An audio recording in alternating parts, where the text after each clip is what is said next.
All right, thank you very much for that, Jackie. And as you said, the numbers are staggering. They get more staggering all the time. Sometimes it's best to just visualize this. We talk about 2,000, 4,000 on a given day and how eye-popping that is. But these are exponentially doubling and tripling and quadrupling in a matter of weeks. For example, on the far left of your screen, how things were looking in these aerial shots that we were always taking of Eagle Pass. That was on November 28th, so shortly after Thanksgiving. Now, we'll go a couple of weeks later on December 12th. The crowds are getting a little longer. The lines are getting a little bit more hard to handle. The processing gets to be a lot more complicated. And of course, today, these record numbers that we're talking about, when you are now in excess of, well, records and numbers we have not seen before. The fallout from all of that with Lieutenant Chris Olivarez, the Department of Public Safety in Texas. Chris, you and I have talked about this before, but I imagine today's numbers, you might want to write them down in pencil. Absolutely, Neil. Of course, the numbers that we're experiencing right now, at least in the last couple of days, just speaking with Border Patrol agents, this is by far the worst they have ever experienced in terms of illegal border crossings, especially here in Eagle Pass, Texas. Just this morning alone, there were 5,000 currently in Eagle Pass, with another 5,000 that were being held in processing centers. Right now, those centers are at capacity. Border Patrol agents don't have the capacity or the manpower to not only take care of the current situation that's happening here in Eagle Pass, but also the situation that's happening outside of that. The gotaways, the illegal activity that's taking place along the border. All the agents right now are deployed to this current area, and we're supplementing that with our state troopers, with National Guard soldiers. Yeah. But as you can see, Neil, I'm talking about those numbers, this is by far the worst that we have ever experienced along the border. And when you hear some of those comments about as far as that what we're doing right now, what Texas is doing is inhumane, that it's extreme. The only thing extreme right now is these failed border policies that continues to encourage illegal immigration between ports of entry, that puts the lives of illegal immigrants in danger by crossing a dangerous river with children, and also placing their lives in the hands of smugglers. Right now, the federal government has no solutions to this current situation. They refuse to acknowledge that there's a crisis at the border, and we're having to step in and take on that responsibility by taking historic action, as you mentioned, by signing this new law into place, which Governor Abbott signed yesterday. You know what's staggering about it is a little more than a week ago, we were averaging about 2,000 illegal crossings per day.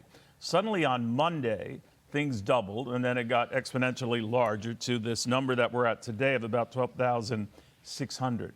What happened, Lieutenant? What triggered that?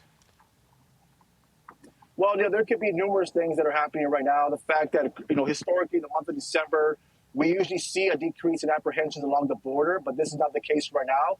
And I've mentioned it many times. This is not your ordinary border situation. I think we're beyond it being chaos or beyond it being a worse situation. This is a very dire situation along the border. And a lot has to take place in what's happening in Mexico with the transportation. These rail cars that are being used to transport illegal immigrants further into the interior of Mexico and then make their way across the border. Also, the cartel activity was taking place along the border with cartels in different parts of Mexico. There's different elements that are taking place, but the most effective, and I guess the most driving factor, is the fact that there is no consequences, there is no deterrence, and the fact that the federal government continues to enact catch and release. We're going to continue seeing this massive flow. I do anticipate going into the new year, this is going to continue as well.